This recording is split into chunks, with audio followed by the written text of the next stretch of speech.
Bem-vindos! Ai, gente, eu tô tão feliz que vocês estão aqui. Eu tô muito ansiosa. Faltando próximo de chegar a hora de começar, sempre sempre um imprevisto, mas tá tudo certo. Bem-vindos. Ai, parabéns pra gente. Hoje é o nosso dia e eu quis fazer essa aula no dia de hoje exatamente porque é um marco na minha vida. Eu, com tanta experiência no presencial, eu estou estreando aqui na aula ao vivo, no online, para vocês. O pessoal do Instagram tá ali. Um beijo, meus amigos, meus familiares, vocês que estão aqui presentes. E aquele pessoal que vai ver gravado, não tem problema. Eu queria começar dando os parabéns. Vocês viram um post que eu coloquei hoje, no dia do fisioterapeuta? Então, dá um pulinho lá depois e marca um fisioterapeuta que fez a diferença na sua carreira. Ele vai gostar de receber sua mensagem.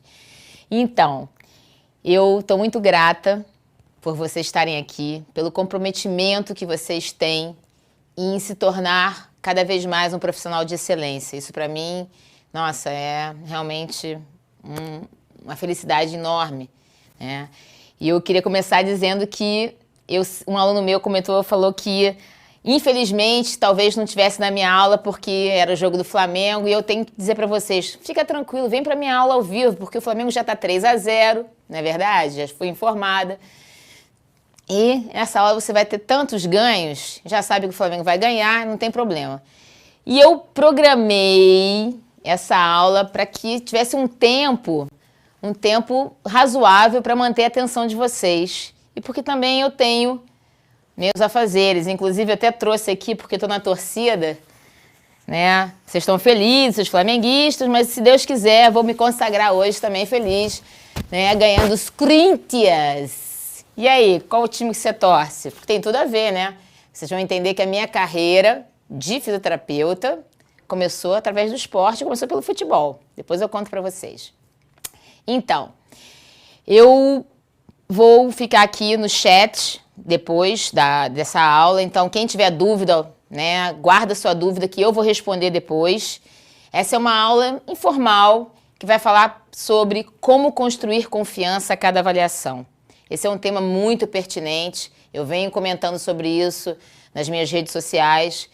E o mais interessante é que confiança é uma coisa que você vai conquistando ou com a sua experiência ou com estratégias que eu quero oferecer para vocês. Vamos lá, Robson, muda aí para mim, por favor. Então, eu queria... Pode passar, eu tô com o meu slide aqui, minhas colas, para poder, né, não perder o fio da meada.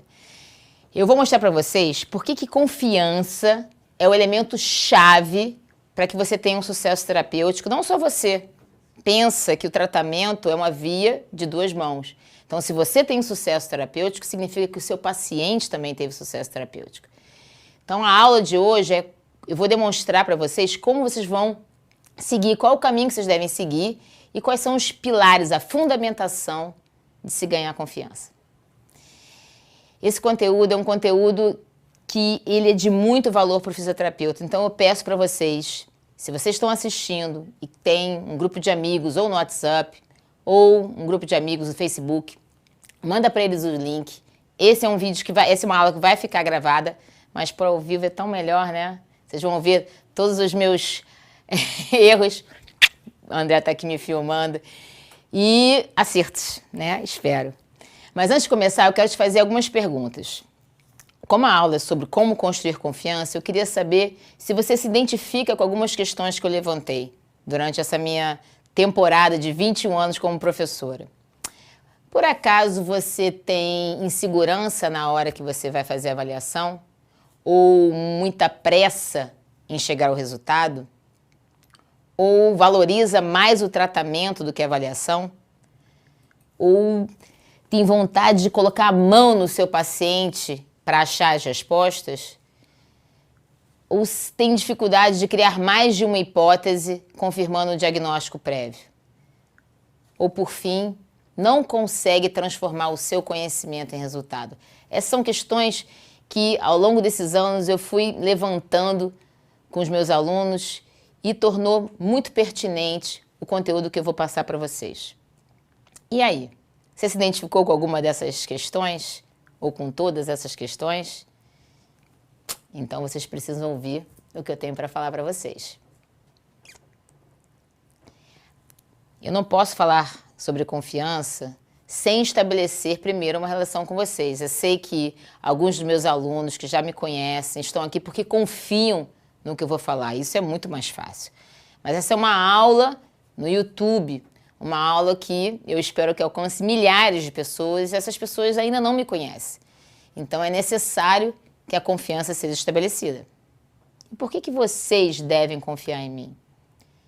Porque simplesmente tudo que eu vou compartilhar com vocês não é só fruto de teorias, é fruto de mais de 25 anos botando em prática a capacidade que eu criei de criar pontes entre o embasamento científico e a prática clínica do dia a dia.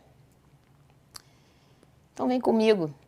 E mesmo que você tenha se identificado com muitas dificuldades, eu vou mostrar para você que não precisa ser assim, né? Eu sei das dores, das dificuldades, dos medos dos meus alunos. Mas um fisioterapeuta como você, que está aqui, ou você que se disponibilizou a ver gravado, está disposto a construir, manter e nutrir a sua confiança, certamente você vai ter mais tranquilidade na hora da avaliação e na elaboração do tratamento. Então, o que as avós falavam, né? Quem tem pressa come cru, é exatamente isso. Uma das virtudes que o fisioterapeuta precisa desenvolver é a sua capacidade de ouvir. Então, quando o paciente está na sua frente para te contar todos os receios, dores, medos que ele está trazendo para você ajudá-lo a resolver, você precisa escutar e precisa acreditar nele. E isso exige tranquilidade, então não pode ter pressa. Eu sei que parece utopia para alguns que têm um tempo super limitado de avaliação, até outros que nem têm a possibilidade de avaliar, porque trabalham num sistema onde eles já recebem um diagnóstico clínico e inclusive o tratamento. Mas calma, eu vou ensinar a cada um de vocês como implementar essa metodologia para caber dentro da sua realidade. Uma outra coisa que vai ser fácil de acontecer se você entrar nesse esquema da metodologia que eu venho para falar para vocês, é de identificar o problema e os fatores que estão relacionados a ele de uma maneira mais rápida. É muito importante que você situe o seu cliente em qual caminho você quer trilhar. Então, quando você pergunta na hora da avaliação qual é o problema que ele tem, essa é uma pergunta muito vaga. Você vai ter que ser mais específico. Mas calma, calma que tudo tem o seu tempo e eu vou contar para vocês direitinho como é que eu vou seguir nessa metodologia. Um outro elemento muito importante, e isso você precisa trabalhar dentro de você, é a sua autoconfiança. A autoconfiança, sim, você ganha no seu dia a dia com experiência, mas, novamente, você pode aprender estratégias para alcançar ela de uma maneira mais rápida e eu estou disposta a ensinar para vocês isso. Um outro item é desenvolver a habilidade de aplicar o seu conhecimento. Ué, parece uma coisa óbvia. Ué, Carla, se eu tenho conhecimento, eu vou aplicar. Não necessariamente. Existe uma barreira entre ter o conhecimento e desenvolver as estratégias para passar esse conhecimento. Você pode não ser professor, como eu sou professora, mas toda vez que você aprende uma técnica e identifica que esse paciente precisa dessa técnica, você está passando isso para ele. Um outro item importante e que vocês vão absorver é ter a decisão mais apropriada, mesmo não tendo conhecimento para o tratamento. Ué, Carla, isso parece um paradoxo. Claro que não. Se eu identifico um problema, mas percebo que eu não tenho conhecimento para resolver esse problema, isso é uma sabedoria. Porque eu, dessa forma, consigo filtrar para que profissional eu preciso referir. Então, isso exige realmente de você muito conhecimento. Somente um fisioterapeuta numa formação de um profissional de primeiro contato vai conseguir fazer isso. E é isso que eu estou disposta a ajudar vocês a se tornar.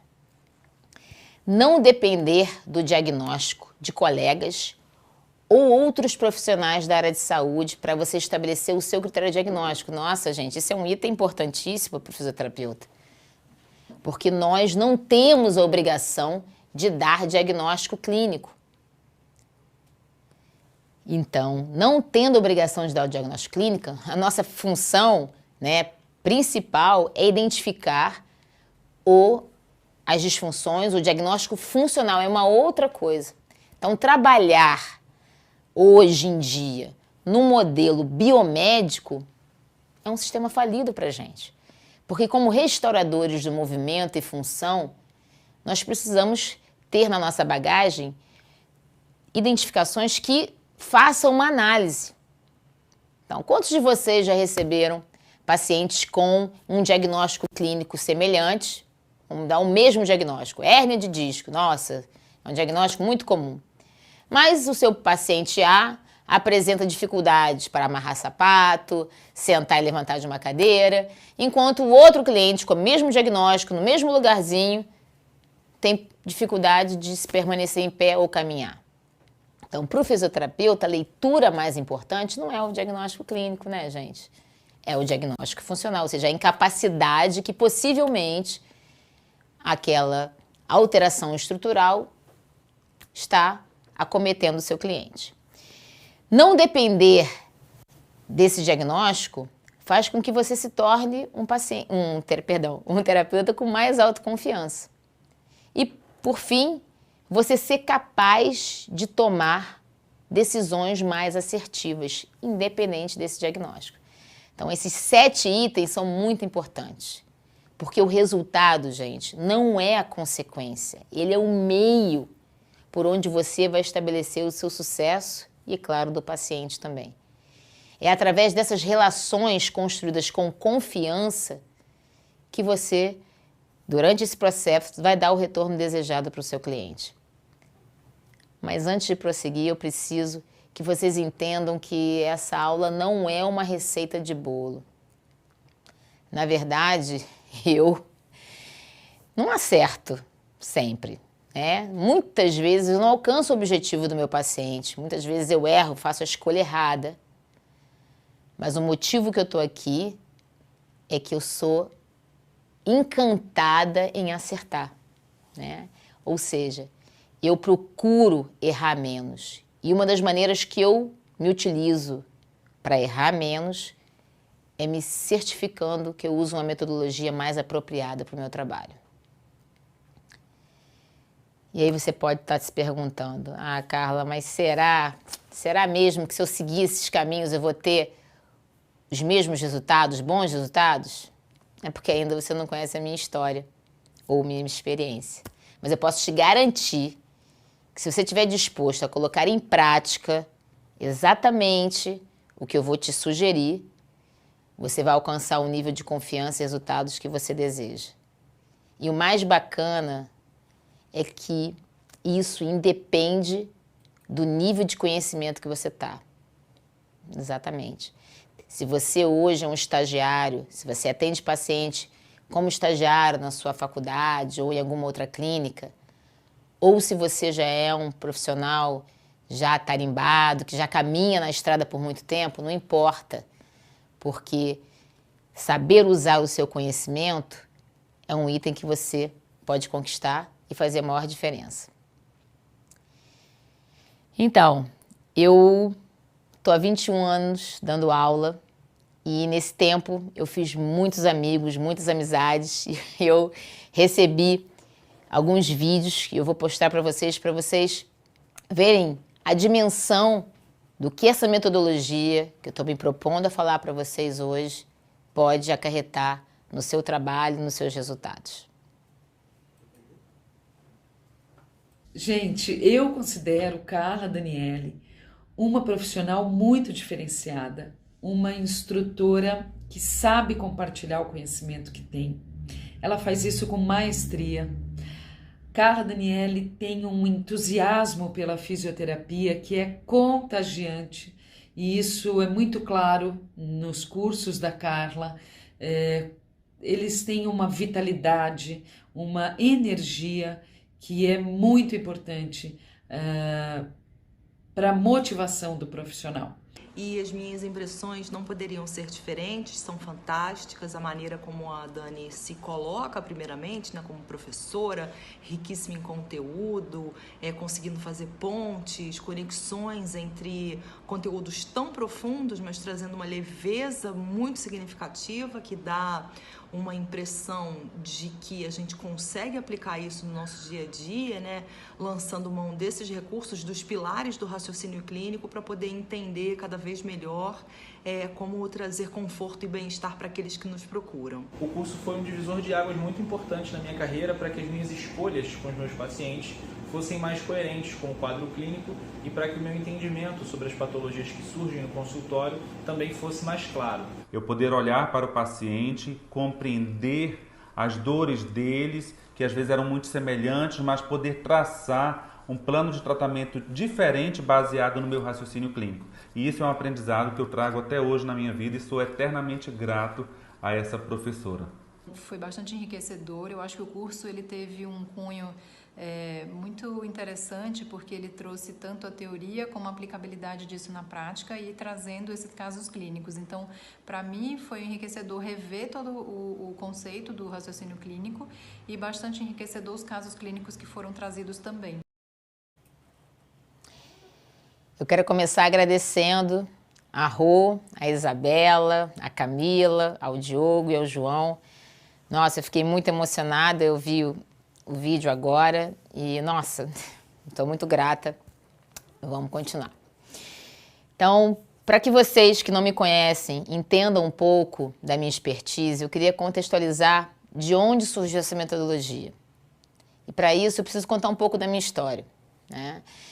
Certamente a minha história em relação à confiança, ela data de muito tempo, né? Eu precisei me amadurecer emocionalmente e fisicamente muito cedo, porque aos 13 anos eu precisei decidir o que eu ia fazer de faculdade, quando eu entrei no ensino médio. Então, meu colégio já pedia para dividir, né, humanas, tecnológica e biomédica. E na época, imagina, muito imatura, imaginei fazer engenharia química, porque matemática e química eram matérias que me interessavam.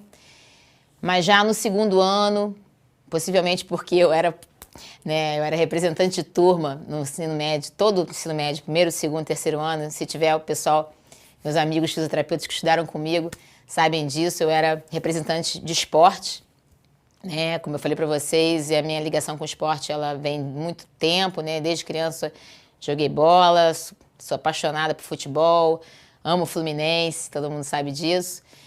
E aí me surgiu essa ideia, né, conversando com meu pai, que eu queria ser jornalista esportivo. Como a minha entrada na faculdade foi muito cedo, eu falei, quer saber uma coisa? Vou primeiro entender tudo sobre o assunto de esporte, vou fazer educação física primeiro e depois eu faço jornalismo. E aí aconteceu o que eu nunca imaginei que fosse acontecer, que era me interessar pela área biomédica e resolvi ser professora. Até o 6º período de fisioterapia, quando eu tive o primeiro contato com o paciente. Alguns alunos meus já conhecem essa história, eu fui encantada, né? Então eu não canso de contar, que no meu primeiro dia de estágio na faculdade, a gente recebeu um paciente cadeirante que tinha sofrido um AVE 2 meses antes. E seguindo a ficha de avaliação, lembre bem, essa ficha de avaliação é marcante para mim, né? Tinha o nome do paciente, a data da avaliação, a data de nascimento dele, estava escrito assim, queixa principal. E aí eu repliquei isso, eu perguntei para ele, qual é a sua queixa principal? E a queixa principal dele era que ele não tinha confiança em passar da cadeira para qualquer outro lugar, ou a cadeira higiênica, ou a cama, que ele sempre requisitava a ajuda da esposa e isso incomodava muito ele. Eu não sei como foi na faculdade de vocês, ou é na faculdade de vocês, mas eu atendi com uma dupla, minha dupla também tinha uma formação em educação física e a gente era crua, a gente não sabia nada, nenhuma técnica de fisioterapia. Então a gente usou bom senso de alavancas e o resultado foi que no primeiro atendimento, imagina, meu primeiro dia de estágio, primeiro atendimento, eu consegui suprir o objetivo do paciente. Ele conseguiu transferir de cara. Eu e minha colega, claro. Vou dividir esse ganho com ela. E aí ele ficou tão emocionado, eu fiquei tão emocionada e a partir daí eu falei, nossa, eu preciso desse combustível para viver. Ser fisioterapeuta é uma coisa maravilhosa. Aliás, o nosso dia hoje, eu estou muito emocionada e contente de estar aqui falando para vocês no dia 13 de outubro. Foi uma conquista realmente para mim, né? É a minha vocação. Quem me conhece sabe que eu falo com paixão mesmo, é isso mesmo. E aí, é claro, como a vida de todo mundo, né, eu tive muita sorte. Eu estudei numa universidade perto da minha casa, que era o IBMR na época, e tive professores que já eram diferenciados no mercado, né, que já eram profissionais de primeiro contato na época. E comecei a fazer estágio no 7º período com eles. Eu posso citar aqui o nome deles, porque são pessoas que são, nossa, muito queridas para mim. Inclusive, eu marquei eles lá no post que eu fiz hoje. Vocês viram o post que eu coloquei hoje lá? Eu pedi para que vocês marcassem fisioterapeutas que marcaram a sua história. E eu mandei para cada um deles. E eu vou dizer aqui para vocês. Palmiro Torrielli, foi meu professor. Dan Pildeweisser, Maria Alice Mainente Pagnês, José Roberto Prado Júnior.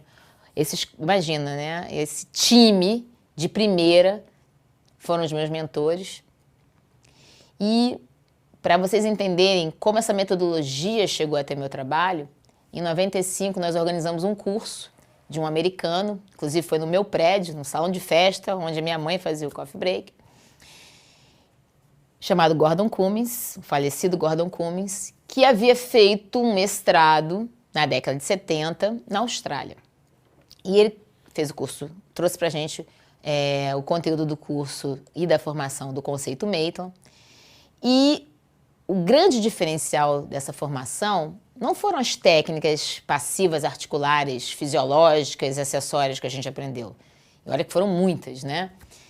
Mas sim, o que me tocou e que realmente gerou o divisor de águas para mim foi a metodologia que foi apresentada na hora da avaliação. Então, a metodologia que foi apresentada foi introduzida pelo Maitland na década de 60 na fisioterapia. Era uma metodologia completamente diferente, onde o fisioterapeuta se posicionava como um investigador. Então, não tem esse negócio de queixa principal como tinha na minha ficha de avaliação, né? A gente queria investigar o porquê. Então, associava informações sobre o comportamento dos sintomas com todas as histórias atuais, pregressas, de saúde, de família, e colocava tudo num box, onde é chamado avaliação analítica, e a partir daí, nós, fisioterapeutas, começávamos a contextualizar as informações e tentar justificar para onde elas levavam o nosso pensamento, ou seja, quais as hipóteses que a gente levantava a partir daí.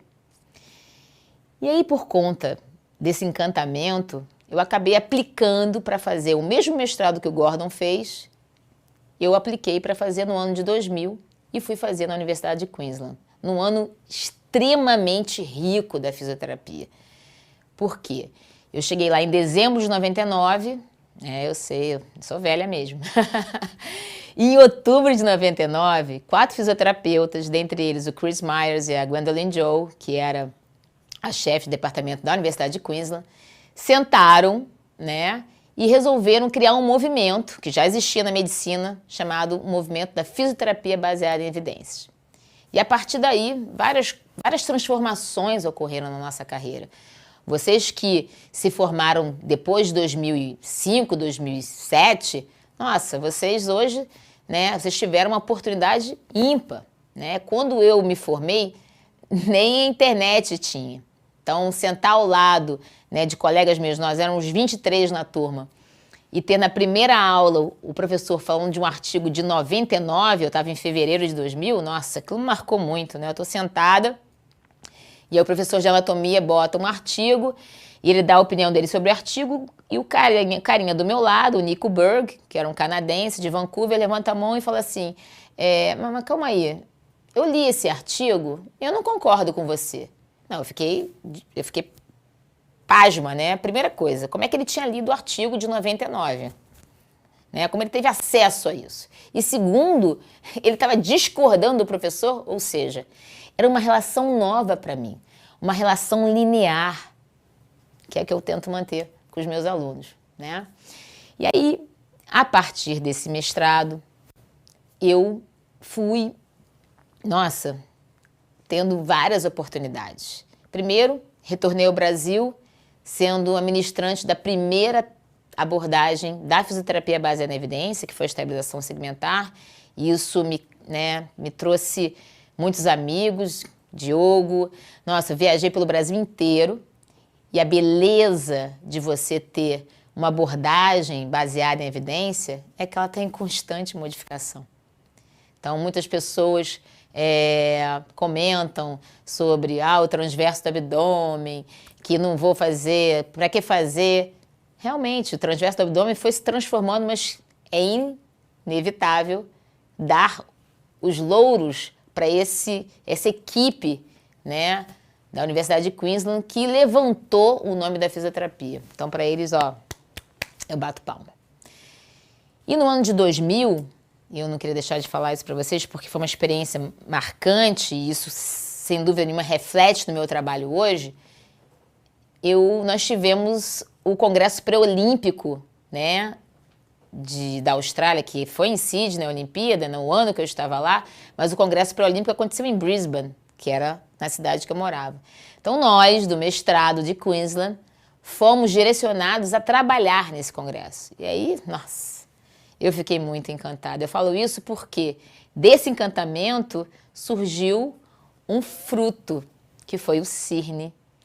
E eu tenho certeza que alguns de vocês que estão me assistindo foram ao CIRNE, foram 4 edições do CIRNE, onde nós trouxemos para o Brasil profissionais que são diferenciados, foram muito importantes para essa transformação da fisioterapia que você tem hoje.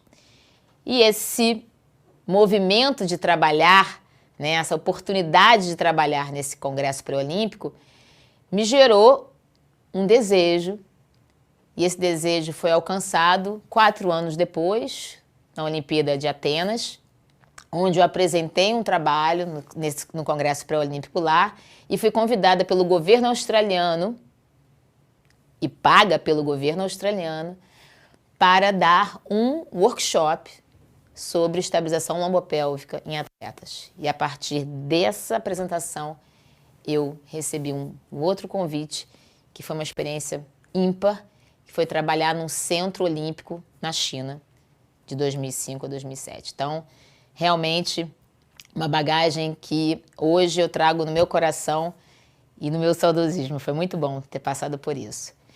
Mais recentemente, eu fui convidada a me tornar instrutora de uma abordagem que deu início também no ano de 2000 com um fisioterapeuta australiano, que é o Mark Comfort.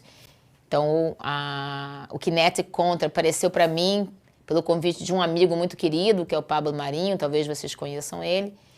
E a gente está nesse processo, mas a pandemia deu um break nesse investimento que eu fiz. Então, essa é um pouquinho da minha história, para que vocês entendam, né, de onde vem a minha expertise, por que eu tenho tanta intimidade em falar sobre o assunto que eu vou falar para vocês. Robson. Então, já que vocês me conhecem, vamos falar sobre o assunto que eu me propus a falar, que é como ganhar confiança a cada avaliação. Então, antes, vamos começar com a definição de confiança. Então, vocês devem estar assistindo um vídeo, né, umas imagens que vão retratar o que é confiança. Eu prefiro a citação do Charles Feltman, né, que fala que confiança é uma competência que envolve uma série de habilidades que podem ser aprendidas, olha que coisa legal, melhoradas e praticadas. Você já parou para pensar que confiança é você escolher, né, o risco de estar vulnerável à ação de outras pessoas ou outros animais ou objetos? Ou a plenitude? Imagina, quer exemplo maior de confiança do que esse neném amamentando na mãe? É muito, muito significativo isso. Robson? Então agora eu vou mostrar a metodologia que vai otimizar para você a construção da confiança que você precisa a cada avaliação. Vejam pelo título, esse é um processo. Então, para você se tornar expert na arte de avaliar, não é da noite para o dia. Isso é um processo. É uma tarefa que você aprende e vai repetindo até tornar ela aprendida. Será que é assim? Adoraria dizer para vocês que existe um fim para você aprender como avaliar. Mais uma beleza da fisioterapia, né? A gente está em constante aprendizado, não tem fim, porque a gente trabalha com um contexto que não tem igual. Então, o contexto é o seu paciente. Como ele, não tem igual. Mas eu entendo que vocês devem estar preocupados, porque todo o processo pode ser otimizado. Vocês devem estar preocupados, mas Carla, você tem 25 anos de experiência, talvez essa expertise, essa facilidade que você tem hoje, né, de fazer uma avaliação, venha do tempo da sua experiência. Sem dúvida, o tempo é uma forma, mas as estratégias ajudam você a otimizar esse processo. Então, a metodologia que eu implementei no meu trabalho, e olha que eu trabalho, vou considerar, então, que eu trabalho desde o primeiro momento que eu tive a oportunidade de mudar a diretriz, né, da função do meu paciente, naquele dia, né, que eu, se eu não me engano, foi no segundo semestre daquele ano, no 6º período, com aquele cliente. Então, eu me considero ali uma fisioterapeuta, né? Existem 3 pilares muito importantes para que você alcance confiança. O primeiro deles é o conhecimento. Então, o conhecimento... Vou pedir licença para usar aqui.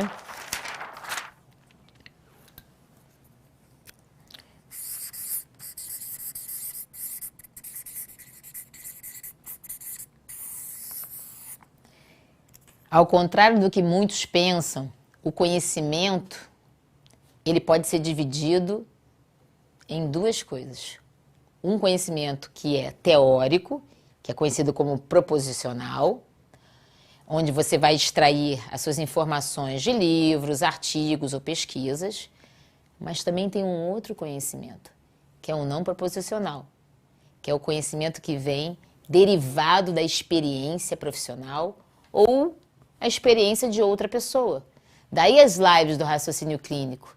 Eu não sei quantos de vocês acompanharam, mas de abril até pouco tempo atrás, eu convidei amigos fisioterapeutas para contar casos clínicos que eles consideravam como um caso extraordinário. Independente se o final foi feliz ou se o final não foi feliz. De alguma forma, aqueles casos tocaram eles. Então, se vocês não viram ainda essas lives, vale checar, porque é uma fonte de aprendizado. Então, essa é uma forma que você pode alcançar o conhecimento. Então, para que a gente tenha uma ação clínica sólida, tanto a teoria quanto a prática precisam estar atreladas. Isso é muito bom. Por que que isso é muito bom? Você imagina um recém-formado, com pouca experiência, entrar no mercado de trabalho versus profissionais com muita experiência. Ele estaria perdido, mas não está. Por quê? Porque hoje o acesso ao conhecimento teórico é muito grande. Então, ele pode filtrar isso, né, e cada vez mais ganhar expertise num tempo muito menor. Um segundo item muito importante para ganhar confiança é, vou botar aqui, a habilidade cognitiva ou reflexiva, que é basicamente o seguinte, é você saber usar o seu conhecimento. Então, você sai daquela linha de que eu sou o teórico, sou muito bom na teoria, mas na prática não consigo fazer nada. Então, ter habilidade cognitiva é um elemento crítico, porque é através dele que você deixa de ser um mero espectador. Então, o tempo inteiro, durante a coleta de informações, seja ela subjetiva ou objetiva, você está avaliando e refletindo e processando, né, aqueles dados clínicos de forma que você vai conflitar com a base que você já tem. Então, isso aqui eu já vi, não, isso aqui é novo para mim. Opa, eu nunca vi essa informação, calma aí, eu vou ter que pesquisar sobre isso. E esse remédio, opa, esse remédio, eu não sei o efeito desse remédio. Então, eu vou ter que pesquisar sobre isso.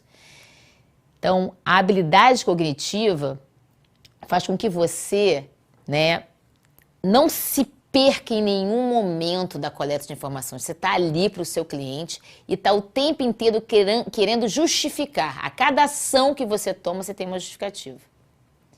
E o terceiro elemento, que na verdade é a soma desses dois, é a metacognição. A metacognição ou autoconsciência reflexiva, ela serve para você unir o conhecimento com a sua habilidade de usar o conhecimento. E isso permite que nós, né, fisioterapeutas, que a gente identifique as limitações nas qualidades das informações obtidas ou as inconsistências. Isso não faz muito sentido, né? O paciente diz que sente dor, né, quando abaixa para colocar o calçado, mas ele faz uma tarefa onde ele fica agachado o tempo inteiro. Opa, tem alguma informação que tá, né, não está batendo. Então, o fisioterapeuta que usa essa metodologia, né, é um fisioterapeuta que o tempo inteiro ele mantém uma pulga atrás da orelha. Essa informação aqui, ela tem alguma justificativa? Ela já foi dada? Não, preciso esclarecer. Então é isso. A metacognição faz você esclarecer esses fios soltos, tá? Você busca o erro para você poder dar credibilidade.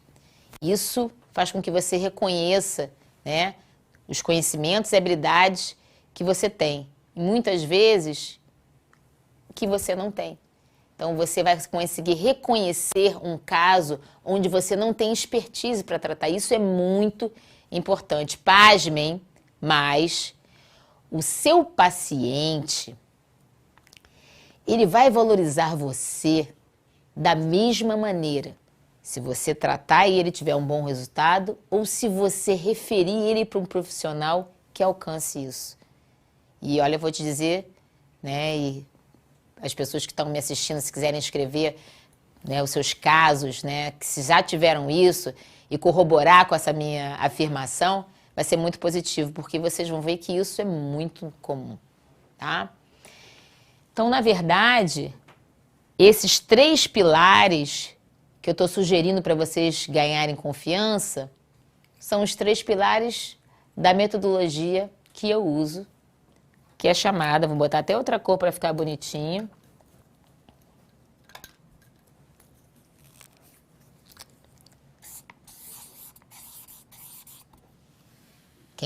Quem sabe pode já falar. Raciocínio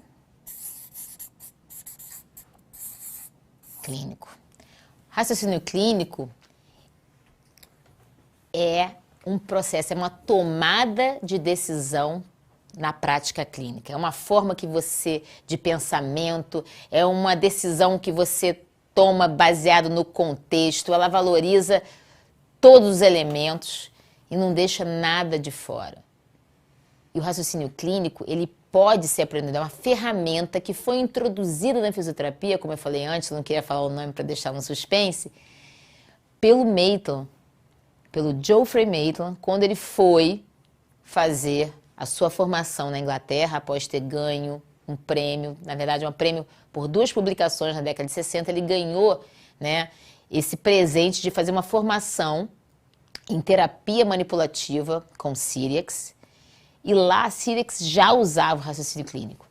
Então ele ia, né, ele tomou conta para ele, passou a introduzir isso na Austrália, e eu digo para vocês, a Austrália, e vocês sabem disso, é uma referência, né, de profissionais, a Oceania de uma forma geral, né, a gente tem, né, o Brian Mulligan, tínhamos o Mackenzie, o Robin Mackenzie, né, ambos da Nova Zelândia, nossa, Bob Elvey, australiano, muitos fisioterapeutas que marcaram a fisioterapia manual, né, da terapia manual, dando esse enfoque, né, de que o fisioterapeuta é um profissional de primeiro contato. Então, hoje, nós somos, na fisioterapia nacional, carreira, profissão mesmo, desde 1969. Nós somos um bebê ainda. E olha o que a gente alcançou com a fisioterapia baseada em evidência, né? Hoje a gente tem profissionais magníficos, reconhecidos no mundo inteiro dentro da fisioterapia, né? E a publicação nacional,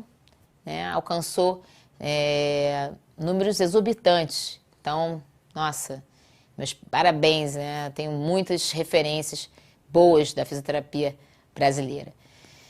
Então, pensando dessa forma, em terra de cego, quem tem um olho é rei, não é verdade? Então, sabendo que conhecimento não é mais o diferencial, porque qualquer um pode ter o conhecimento, mas nem todo mundo sabe usar, o que vai destacar você como um bom avaliador é a sua capacidade de agir de forma reflexiva. É a capacidade que você vai ter de se transformar num investigador. E a partir daí, fazer perguntas, obter respostas. Se as respostas não forem esclarecedoras, você precisa voltar e esclarecer. De outra forma, não tem como você seguir e criar hipóteses diagnósticas sólidas. Essa é a qualificação. Então, o resumo disso aqui tudo, eu vou colocar em azul, é a qualificação profissional.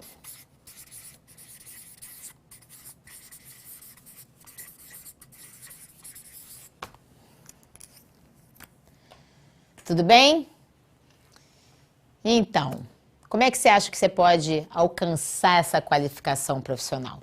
Eu vejo duas formas que você pode alcançar essa qualificação profissional. Você pode ir pelo método tradicional, que é pelo tempo e experiência adquirida, mas isso pode levar um tempinho, né? E a gente sabe que isso vai acontecer. Se você tem vocação, se você ama ser fisioterapeuta, como eu amo ser fisioterapeuta, isso vai acontecer inevitavelmente, tá?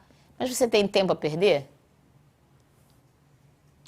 Uma segunda forma que você tem, né, de chegar a essa qualificação é você adquirir confiança, aprendendo a metodologia, e aí eu vou dizer, do raciocínio clínico, tá? Que é um método muito simples, porque você vai se tornar organizado.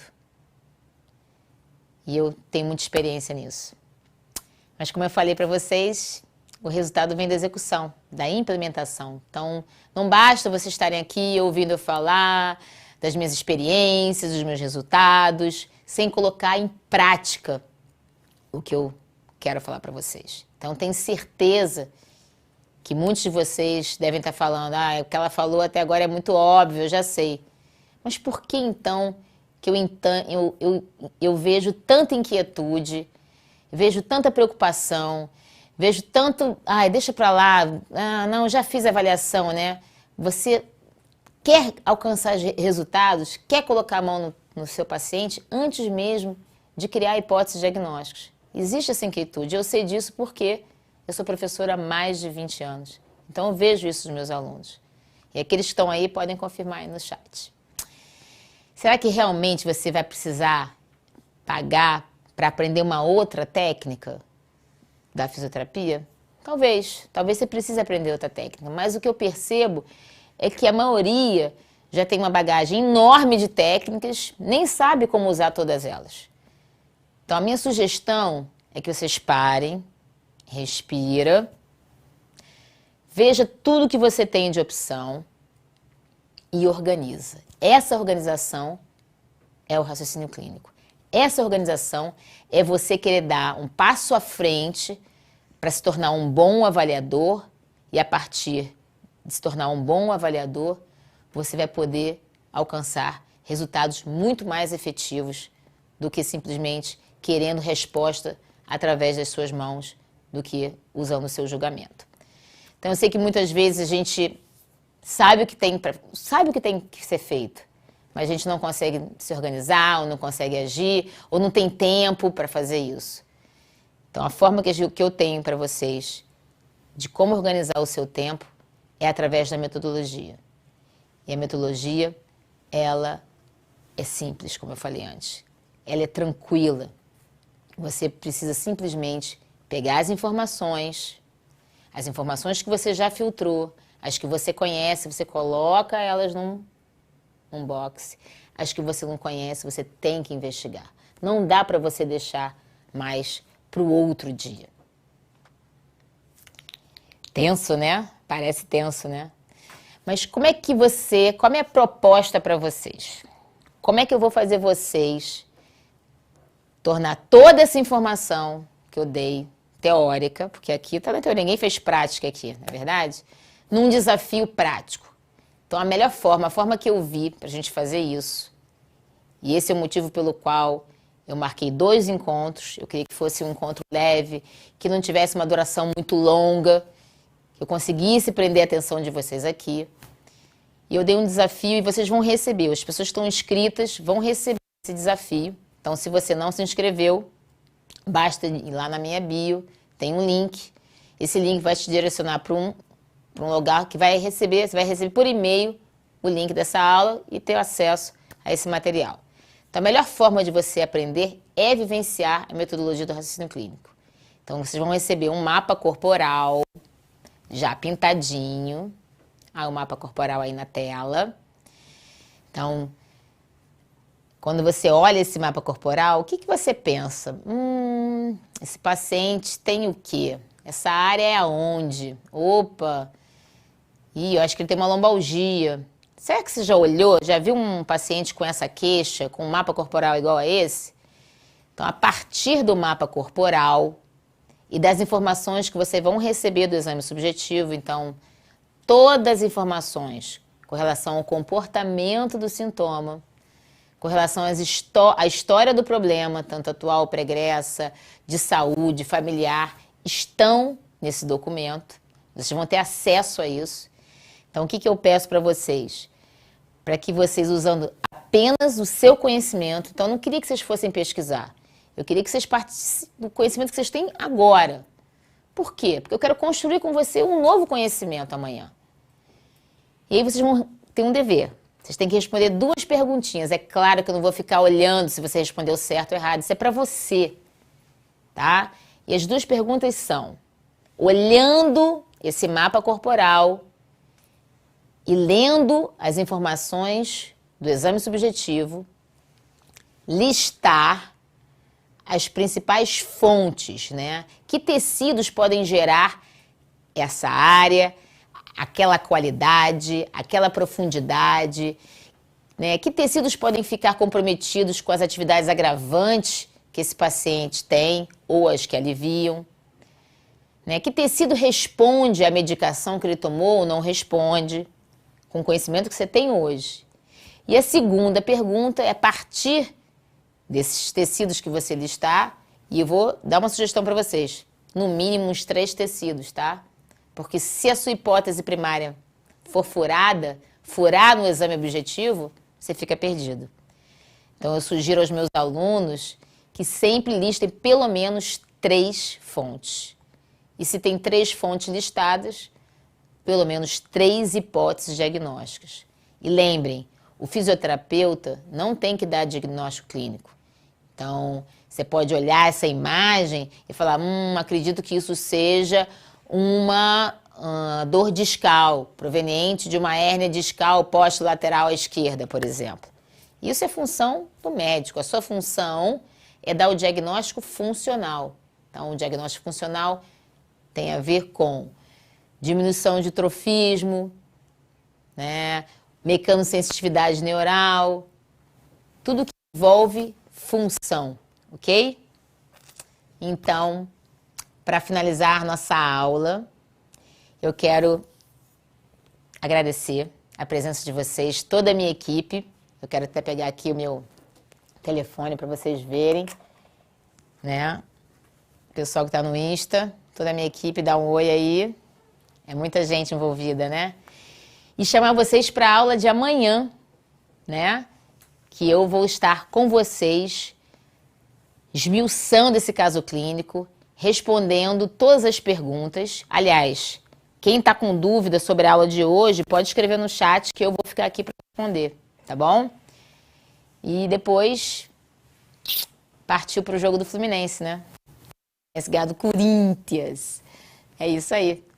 Um beijo, gente. Espero as perguntas de vocês. Espero vocês amanhã, tá? Pra gente desvendar esse caso clínico. Um abraço.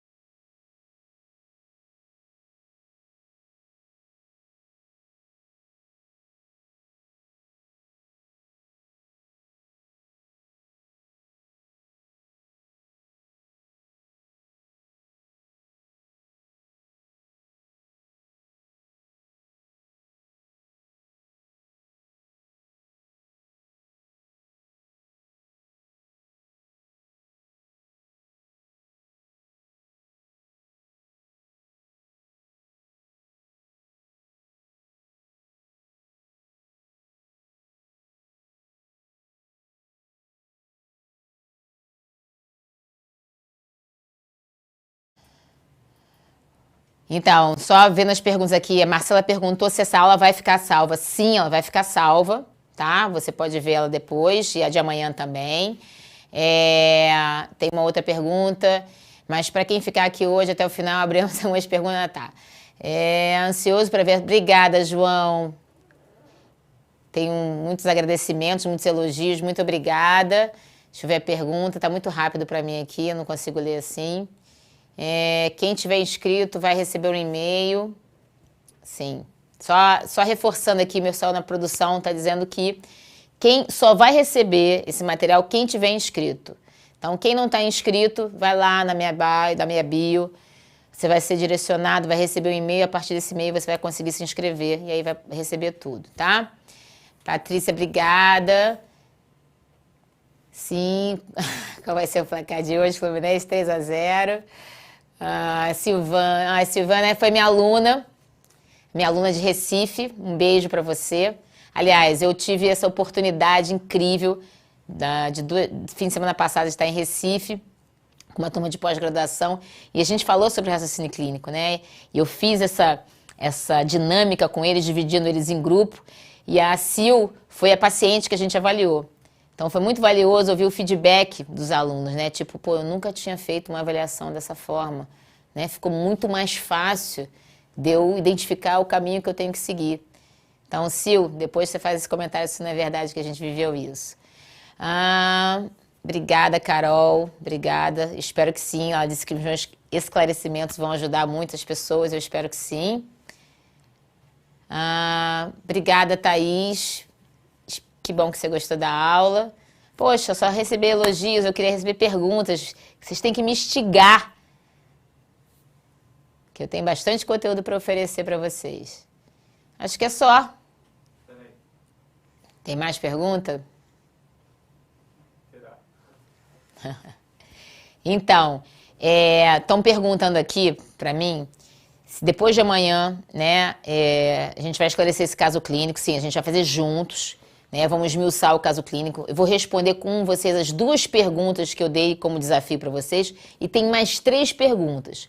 Essas 5 perguntas são, na verdade, as perguntas que fazem parte da metodologia do raciocínio clínico, onde prepara você para ir para o exame objetivo. Ou seja, você dentro da metodologia, não simplesmente termina a coleta de informações e aí vamos lá, vamos testar. Não. Você faz um processo de perguntas. É claro que na prática de amanhã vai ser feita junto comigo, mas com a sua utilização elas começam a ser completamente mentais e teóricas dentro do seu raciocínio. Depois de responder 5 perguntas, a gente vai preparar o exame objetivo. E sim, a pergunta é se você vai ter acesso ao exame objetivo. Aí isso é uma outra coisa que eu vou contar amanhã. Tá bom? Tem que esperar. Estão querendo saber muito. João Augusto, obrigada por você ter passado aqui para ver a aula. Tem mais pergunta? Sobe aí. Porque... tá. Estão me perguntando aqui por que o conceito do raciocínio clínico não é ensinado na universidade. Olha, veja bem. No Brasil não é, né? Mas aonde eu fiz a minha formação, né, minha especialização no mestrado na Universidade da Austrália, todos têm o raciocínio clínico como base da sua graduação. Aqui, possivelmente, é a história da implementação. Nós não temos profissionais suficientes hoje ministrando que tenham tido acesso a essa metodologia. Então, olha aí, né, mais uma opção, né, de mercado de trabalho para aqueles que já são professores, estão dando aula, querem aprender mais sobre avaliação e não conhecem a metodologia do raciocínio clínico. Então, vem para cá que a gente vai passar tudo para você. Mais alguma outra pergunta?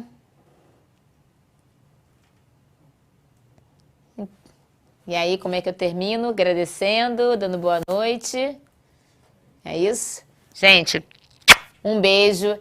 Nossa, fiquei tão feliz, eu tô ainda emocionada aqui. A primeira vez no YouTube, a primeira vez ao vivo. Espero que vocês tenham gostado. E se por acaso as dúvidas surgirem depois, puxa, devia ter perguntado para a Carla aquilo, temos amanhã, vocês podem fazer as perguntas amanhã. Eu vou estar nesse mesmo horário, 14/10 às 20 horas, aqui, com essa equipe maravilhosa que eu tenho, tá bom? Ah, calma aí, o João tem uma pergunta. Na hora, hein? 45 do segundo tempo. Qual é a sua pergunta, João?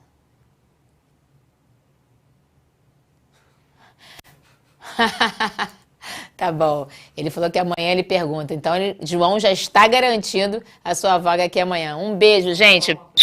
O quê? Ah, tá. A minha produção tá me lembrando que quem está no grupo do WhatsApp pode fazer perguntas por lá, tá? Então, essas perguntas vão ser passadas para mim e eu vou responder antes de amanhã, ok? Um beijo, gente. Até amanhã. Abraço.